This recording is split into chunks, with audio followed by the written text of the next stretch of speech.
மனிதர்களில் சிலர் நல்லவர்களுடைய பாதையை பாவத்திலிருந்து மீண்டு தேர்ந்தெடுத்ததற்கு பிறகு என்றாவது ஒரு நாள் நான் இப்படியெல்லாம் பாவம் செய்தேனே, குற்றம் செய்தேனே, அநீதம் செய்தேனே, இறைவனிடத்திலே நான் இப்படி குற்றவாளியாக இருந்தேனே, இப்போது நல்லவர்களாக நான் வாழ்ந்தால் மட்டும் என்ன ஆகப் போகிறது என்ற கவலை அடைந்தாலோ, அல்லது அவன் செய்த பாவத்தை குறித்து மனிதர்களில் சிலரோ அல்லது பலரோ அவனை கை நீட்டி நீ இப்படி பாவம் செய்தவன், அநீதம் செய்தவன், குற்றம் செய்தவன், உனக்கெல்லாம் இறைவனுடைய பாதையில் இருப்பதற்கோ இப்படி நல்லவர்களுடைய பாதையில் தேர்ந்தெடுத்து வாழ்வதற்கோ என்ன தகுதி உண்டு என்று அவனுடைய உள்ளத்தை உடைக்கும் போதோ அவன் கவலை அடைந்து தன் வாழ்வு இனிமேல் நற்பாதையில் எதற்கு என்ற சிந்தனையில் ஆக்கிக் கொள்கிறான்.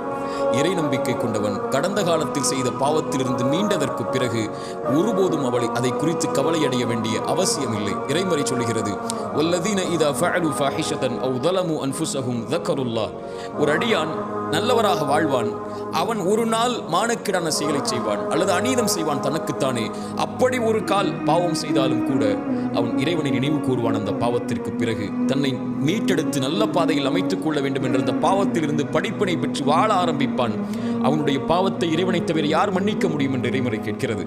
மேலும் சொல்கிறது, அவன் யார் தெரியுமா? வலம் யுஸிர்ரு அலா மா ஃபஅலு வஹும் யஅலமூன்.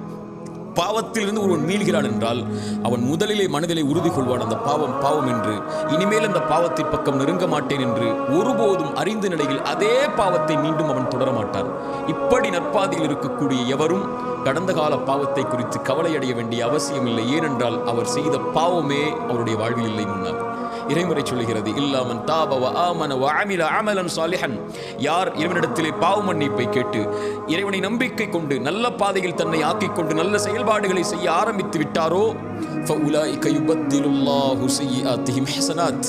அவன் செய்த பாவங்கள் அனைத்தையும் இறைவன் நன்மைகளாக மாற்றிவிட்டான். அவ்வளவுதான்.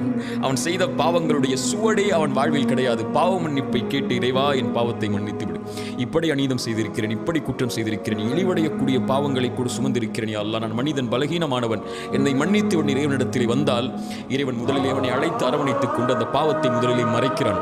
அதற்கு பிறகு இறைவன் மன்னிக்கிறான். அதற்கு பிறகு இறைவன் அந்த பாவத்தை அவனுடைய வாழ்வில் இருந்து நீக்குகிறான்.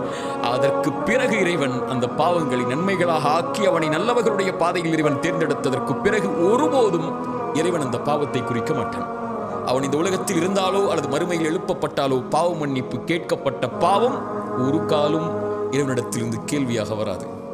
சுப்ஹானல்லாஹ். இப்படி பாதையை ஆக்கிக் கொண்டவன் ஏன் கவலை அடைய வேண்டும்? ஆனால் இறைவன் மறைத்த பாவத்தை அவனோ அல்லது இறைவன் மறைத்த பாவத்தை ஒரு அடியான் செய்திருக்கிறான். பாவம் இறைவன் அதை மறைத்து விட்டான் என்றால் மனிதர்களில் சிலரோ பலரோ இவன் பாவம் செய்தவன் என்று இறைவன் மறைத்த பாவத்தை வெளிப்படுத்தினால் அது மிகப்பெரிய பாவம். இறைத்தூதர் ஸல்லல்லாஹு அலைஹி வஸல்லம் சொன்னார்கள், இறைவன் எல்லோர்களையும் மன்னிப்பான் இவர்களை தவிர. ஒரு மனிதன் இரவிலே பாவம் செய்திருப்பான், காலையில் வந்து மனிதர்களிடத்தில் மகிழ்ச்சியாலோ அல்லது கவலையாலோ நான் இப்படி பாவம் செய்தேன், இதை செய்தேன் பாவமாக, இரவிலே இதை செய்தேன் என்று இறைவன் மறைத்த பாவத்தை அவன் வெளிப்படுத்துவான். இவரை இறைவன் ஒருபோதும் மன்னிப்பதில்லை என்று இறைத்தூதர் சொன்னார்கள். அவனே அவன் பாவத்தை இறைவன் மறைத்ததை வெளிப்படுத்தினால் இறைவன் மன்னிக்க மாட்டான் என்றால் மனிதர்கள் ஒரு மனிதன் செய்த பாவத்தை இறைவன் மறைத்திருந்தால் அதை வெளிப்படுத்தக்கூடியவர்களாக இருந்தால், யா அஹி யா உக்தி, என் சகோதரனே சகோதரியே, பயந்து கொள். இறைவன் ஒரு மனிதருக்கு ஒரு பாவத்தை மறைத்திருந்தால் அதை வெளிப்படுத்தும் போது நமக்கு தெரியாத ஒரு பாவம் செய்திருக்கலாம். அவர் அந்த பாவத்திற்காக இறைவனிடத்திலே சிந்திய கண்ணீர்களை துணை, கரமேந்திய வார்த்தைகளை துணை இறைவன் அவரை மன்னித்து அவனை அங்கீகரித்திருந்தால் இறைவன் மறைத்த பாவத்தை அவர் வெளிப்படுத்தினால் இவ்வளவு பெரிய குற்றம் அது. அதை கொண்டு அவருடைய உள்ளத்தை உடைத்தால் நீ பாவம் செய்தாய் என்று அவரை கவலை உரைய செய்தால், எல்லா மனிதர்களும் பாவம் செய்யக்கூடியவர்கள் தான். பாவங்கள் தான் அவர்களை மேம்படுத்தும். அவர்களுடைய பாதைகள் அதை திருத்திக் கொண்டு தன்னை முன்னேற்றுவன் தான் சிறந்த மனிதனாக மாறுவான். அவரை பார்த்து இறைவன் உன்னை மன்னிக்க மாட்டான் இந்த பாவத்திற்கு என்று சொன்னால், இறைத்தூதர் ஸல்லல்லாஹு அலைஹி வஸல்லம் சொன்னார்கள், இரண்டு மனிதர்கள் உண்டு, அதில் ஒருவர் நல்லவராக இருந்தார், ஒருவர் பாவியாக இருந்தார். நல்லவர் பாவியை பார்த்து குறைத்துக்கொள் பாவத்தை என்று சொன்னார். அவர் ஒரு காலத்தில் கோபப்பட்டு சொன்னார், நீ என்னை பார்த்து எப்போது பார்த்தாலும் அறிவுரை செய்து கொண்டே இருக்கிறாய், என்னையும் என் பாவத்தை விடு, நீ என்ன இறைவனிடத்திலிருந்து அனுப்பப்பட்ட பாதுகாவலனா என்று சொன்னார். அந்த நல்லவர் கோபப்பட்டு, நான் உனக்கு அறிவுரை சொல்கிறேன், என்னை பார்த்தே நீ எதிர்த்து பேசுகிறாய், இறைவன் உன்னை மன்னிக்கவே மாட்டான் என்று சொல்லிவிடுகிறார். இந்த இருவரையும் மரணத்திற்கு பிறகு இறைவன் ஒன்று கூட்டுகிறான். நல்லவரை பார்த்து சொன்னான், நீ எப்படி என் உரிமையில் கை வைக்க முடியும்? நான் இவரை மன்னிக்க மாட்டேன் என்ற உறுதியை நீ எப்படி கொடுக்க முடியும்? நீ நரகத்திலே செல். அந்த பாவியை அழைத்து சொன்னான், நீ கவலை கொள்ளாதே, என் கருணையால் உன்னை மன்னிக்கிறேன், செல் என்றான். நம்முடைய பார்வையில் பாவியாக தெரிபவர்கள் இறைவனுடைய பார்வையில் யார் என்று நமக்கு தெரியாது. என் அடியான், என் தோழனை, என்னுடைய சகோதரியே, நீ ஒரு பாதையில் இருந்து மீண்டு நற்பாதையில் அமைத்ததற்கு பிறகு ஒருபோதும் இந்த மனிதர்களை குறித்து கவலை அடையாதீர்கள். இறைவன் உன்னை பார்க்கக்கூடிய பார்வை சுத்தமான பார்வையாக மாறியதற்கு பிறகு உலகமே உன்னை தவறான பார்வையில் பார்த்தாலும் அதை குறித்து கவலை அடையாமல் நல்ல பாதையில் உங்களுடைய சிந்தனைகளை வைத்துக் கொண்டு தவறிலிருந்து பெற்ற பாடத்தை பெற்றுக்கொண்டு சிறந்த மனிதர்களுடைய பாதையில் உங்களை ஆக்கிக் கொண்டு உங்களுடைய மரணம் வரை அதில் தொடர்ச்சியாக இருந்து கொண்டே இருங்கள். ஒருபோதும் கடந்த காலத்துடைய பாவங்கள் உங்களை கவலையடைய செய்ய வேண்டாம். அதற்கு அவசியம் இல்லை.